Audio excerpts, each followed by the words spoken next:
All right, so here are the two Milwaukee tools that I've owned the longest, and they happen to be my favorite tools. It's the M12 Axis Heated Vest, and so I use this when I go to the junkyards early in the morning when it's really cold. I also use it on the motorcycle, even though I've got a plug to plug in heated gear. Sometimes it's just easier to use one that's battery operated. And then also a couple of my old cars don't have heated seats, and so this is really nice to use on those early morning drives, Sunday morning drives. And then the first ever tool I think I got was this M12 Ratchet. Use it all the time, especially in the junkyards for pulling parts, just a lot faster than a ratchet. I mean, I used a manual ratchet for a really long time, and then I go, this just speeds up my my removal so I can get more parts and get in and out of the junkyard a little faster. You can see it's really well worn. I don't even think you can see the serial number, and it's been used so much. But recently there's some updates and they're on sale. So I thought, well, maybe I'll just buy one and upgrade it. It's the M12 fuel version of this.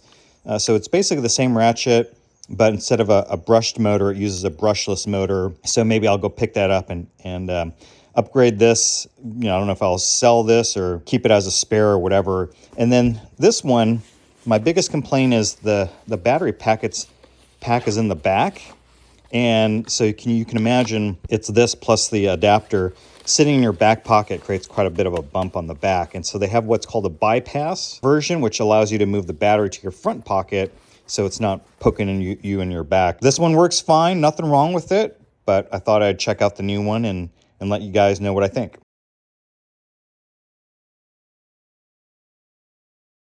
Okay, so Milwaukee updated their Axis Heated Vest to this version. This is the newer one, and I didn't know if it was worth the upgrade, so I went ahead and bought it just to check them out because the new one has what's called a bypass pocket, so you can hold the battery either in your front pocket or in the back. So there's this area where so you can either fit the battery in the front, or it's really hard to show in a video, but it bypasses and then you can go fit it on the back side of the pocket. So this cord kind of can go either in the front or in the back of the vest, versus on the old version, the pocket for the battery to hold the battery is in the back. And sometimes, like if I'm wearing this sitting in my car, if one of the older cars I have doesn't have heated seats and it's really cold, I'll wear my heated vest, and then the battery pack will be sitting back here between my back and the seat. Is a little uncomfortable. So I wanted to kind of check out the new version and see how they compare. So first thing off the bat is these are both size medium. And it's a little confusing because they're both, if you look on Milwaukee's website, this is called the Axis Heated Vest, and so is this one. So this is model number 303, and then the new one is model 305. Pretty much functions the same. They both have 3 heat settings, high, medium, low. This one changes color to let you know when it's high, medium, low. This just has the battery level. But the first thing I noticed is that the sizes are a little different. So you can see that the new one, even though it's a medium, it's a little bit larger. So you can see, I don't know if you can see it, but it sticks out maybe it's like a 1/2 inch wider in circumference. So the first time I went to go put it underneath one of my jackets, I noticed that the new vest was a lot bigger than the old one. The old one fit a little more snugly, and so I was able to get another jacket, another layer outside to help keep the heat in.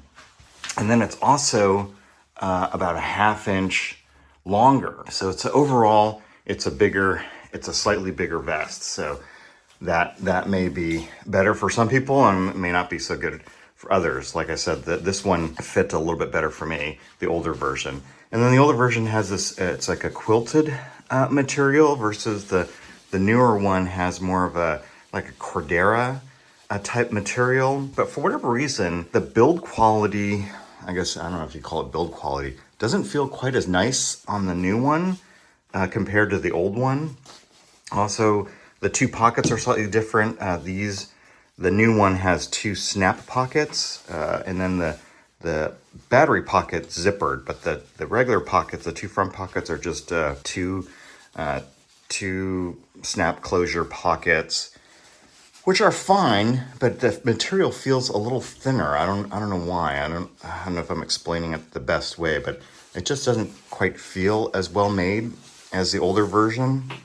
And the older version has two pockets on the side that are zippered. I don't know if that makes a difference to you. I like the zippered version better than this button closure version. They both work pretty much the same. Uses your M12 battery pack. They both come with the same exact type of accessory pack, I guess you call it, and then you put your M12 battery in there. And then once you've got your battery on, then you can stick it in one of these two pockets. Let me see if I can try and show you the bypass version. Okay, so again, this is the new one, and it has what's called a bypass pocket. So you can either fit it on the front side of your pocket there, or because this pocket kind of has two sides, so that goes to the back, and this is the front, and then you can kind of just slide it over from the front side to the back side. Now it's sitting on the back of your jacket. So it's basically just two layers of fabric side by side, and then you can kind of just either go to the front or go to the back, and that's where it'll sit. So that's on the new bypass version. And on the older version, you can see the pockets only on the back side. So I'll plug this in, and then you fit it on the back side, and then you close it. So I guess, I could take it somewhere where they can modify it probably and open it up, because the fabric's there.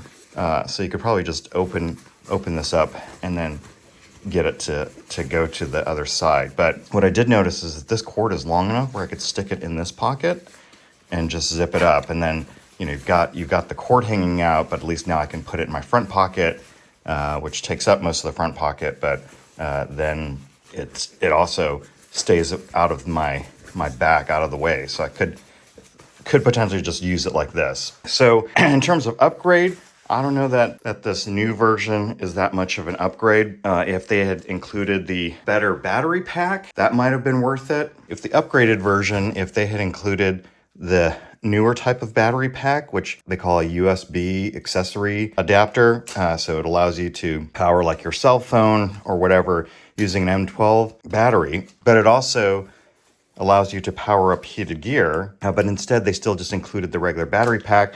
You'd have to go out and buy this separately. It's like $50 if you wanted to power your heated gear and another accessory using the USB port. So, I wish they had included this battery pack with the upgraded new version of the Axis Heated Vest instead of just the regular version. Then I think it would have been probably worth the upgrade. Maybe I could have sold this or given this heated vest to somebody else, and then just stuck with this new version. But as it stands right now, I think I'm just going to keep my original one and then go ahead and return this one. So it was on sale for about $100, which is not a bad deal, because normally the lowest I see them is usually about $150. I think I paid $150 for that one. Again, just build quality is not quite.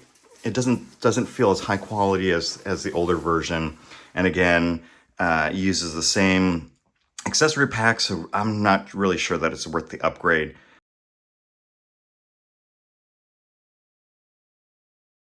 All right, so I picked up this fuel version of the M12 Ratchet, and this is my existing non-fuel version of the Ratchet. Works just fine. It's my probably favorite tool that I own, but this is the fuel version, and it was on sale, so thought I'd pick it up and see if it was worth upgrading to the fuel version.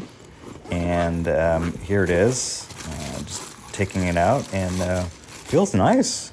Feels real nice, but it's a little different.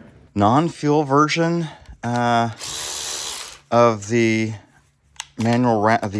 electric ratchet, and that's the fuel version. You could feel that there's a little bit more torque on the fuel version versus the non-fuel version. But it is quite a bit thicker. I can just feel it in my hand. You can see my fingers can touch on the non-fuel version. On the fuel version, my fingers can barely touch. So in terms of access and getting into tight spots, the non-fuel version might be a little bit better than the fuel version because the body itself is just a little bit wider, and the head, you see the neck is a little bit thinner on the non-fuel version versus the fuel version. I don't know if that's going to make that much difference in what I do. I do know that there are a couple times when I've used the non-fuel version that it gets really tight into some areas. But I'd say for the majority of things, the fuel version might be okay. But again, the casing is a bit thicker. So just be aware if you're getting into really tight spots. You can see how much thicker it is around there, and I can definitely get my fingertips to touch on that one. So otherwise, looks to be about the same. Well, it's a little bit longer.